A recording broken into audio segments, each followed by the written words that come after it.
नमस्कार. मी अमोल माने श्री ऑनलाईन क्लासेसमध्ये आपले सर्वांचे स्वागत करत आहे.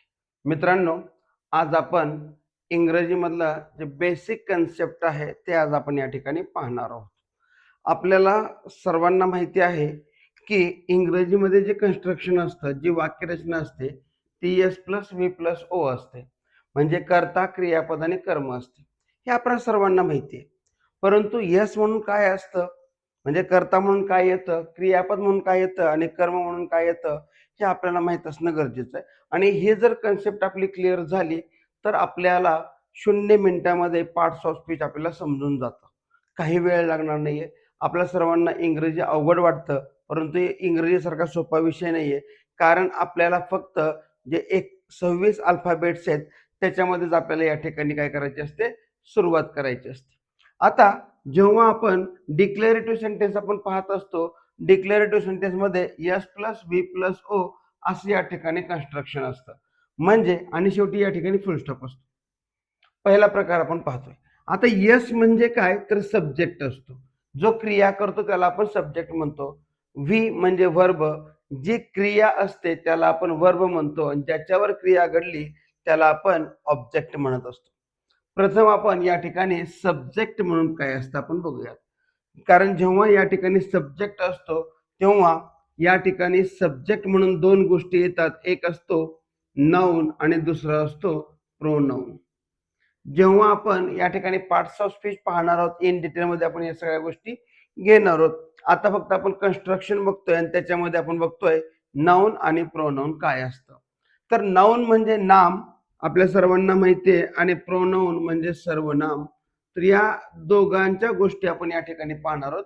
याचे उपप्रकार थोडक्यामध्ये पाहणार आहोत. एकदम थोडक्यामध्ये या ठिकाणी आपण याचे उपप्रकार पाहणार आहोत. नाम जे वाक्याच्या प्रथम येतं, कर्ता म्हणून येतं, त्याच्यामध्ये नाम असतं किंवा प्रोनाउन असतं.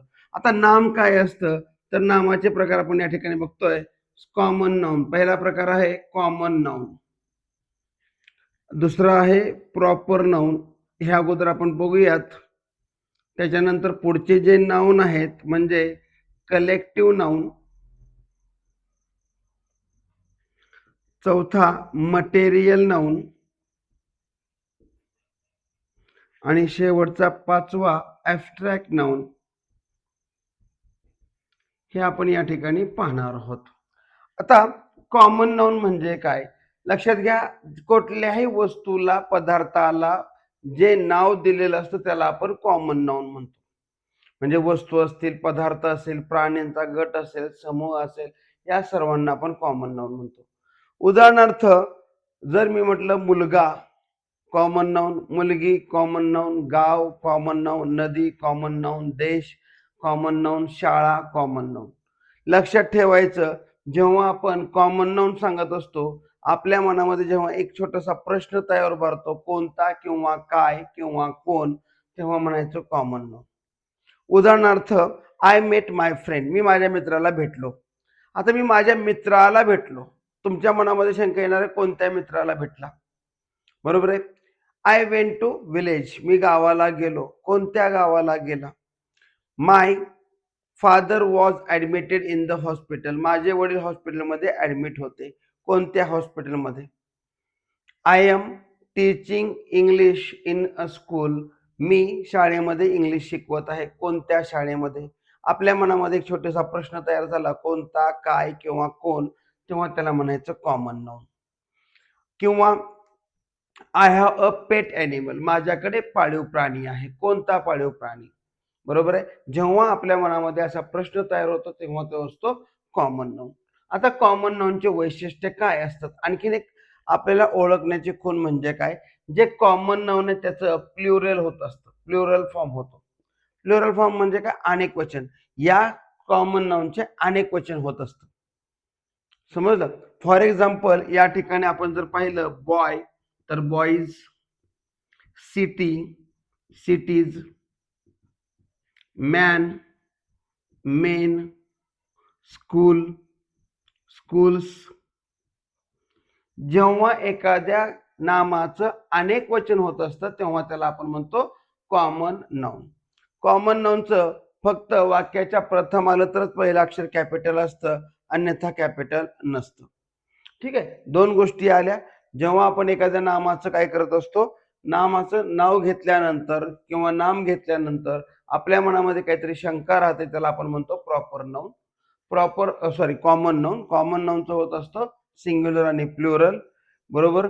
आणि याचं जे नाम आहे कॉमन नाउन, त्याचं अनेकवचन होतं आणि ते वाक्यामध्ये कधीही कॅपिटल येत नाही. वाक्याच्या प्रथम आलं तरच ते कॅपिटल येतं. या दोन गोष्टी लक्षात ठेवायच्या. त्याच्यानंतर दुसरं आहे प्रॉपर नाउन. प्रॉपर नाउन म्हणजे जे नाम आपल्याला ठेवलं जातं, ज्याच्या नामावरून आपल्या मनामध्ये कोणतीही शंका उत्पन्न होत नाही किंवा त्याचा जो पिक्चर आहे, चित्र आहे, ते आपल्या डोक्यामध्ये स्पष्ट होतं, त्याला म्हणायचं प्रॉपर नाउन. फॉर एक्झाम्पल वैराग. वैराग म्हटलं की तुमच्या डोळ्यासमोर एखादा काय झालं, या ठिकाणी स्ट्रक्चर उभं राहिलं. जर आम्ही म्हटलं तुम्हाला या ठिकाणी गॉड, तर तुमच्या डोळ्यासमोर कुठलाही देव येणार आहे, देवाचं बंधन नाहीये. पण मी जर म्हटलं कृष्णा, तर तुमच्या डोळ्यासमोर बरोबर कृष्णा येणार आहे. शंकर म्हटलं तर शंकर येणार आहे, बरोबर आहे. जेव्हा तुम्हाला एखादं हॉस्पिटलचं नाव सांगितलं जातं, लता मंगेशकर हॉस्पिटल, तर तुम्हाला लता मंगेशकर हॉस्पिटलचं नाव समोर येणार आहे, त्याची बिल्डिंग तुमच्या समोर येणार आहे. म्हणजे या ठिकाणी तुमच्या डोक्यातलं काय झालं, पिक्चर क्लिअर झाला. तेव्हा त्याला आपण म्हणतो प्रॉपर नाउन. काय म्हणतो आपण? Proper noun. आता या ठिकाणी लक्षात घ्यायचं, प्रॉपर नाउनचं प्लुरल फॉर्म होत नाही. प्लुरल फॉर्म होत नाही, त्याचा अनेकवचन होत नाही. आणि जे प्रॉपर नाउन आहे, या प्रॉपर नाउनचं जे फर्स्ट लेटर असतं, ते फर्स्ट लेटर नेहमी कसं असतं? कॅपिटल असतं, ऑलवेज कॅपिटल. ठीक आहे मित्रांनो, आपण या ठिकाणी आज प्रॉपर नाउन आणि कॉमन नाउन याचा आपण फरक ओळखला. मी या ठिकाणी तुम्हाला काही नाउन देतो, त्याच्या नाउनचं काय करायचं आपल्याला, प्रॉपर नाउन आणि कॉमन नाउन मध्ये या ठिकाणी आपल्याला वर्गीकरण करायचं. काही तुम्हाला या ठिकाणी मी नाउन देतो, बघूयात आपल्याला जमतंय का. ठीक आहे, school, teacher, Megha, river, Ganga, India, state, या ठिकाणी राहुल, हॉस्पिटल. आता आपण एकदा प्रयत्न करून बघूयात याचं कॉमन नाउन आणि प्रॉपर नाउन काय होतं. तर पुढचे जे नामाचे प्रकार आहेत ते घेऊन आपण भेटूयात पुढच्या व्हिडिओमध्ये. थँक्यू.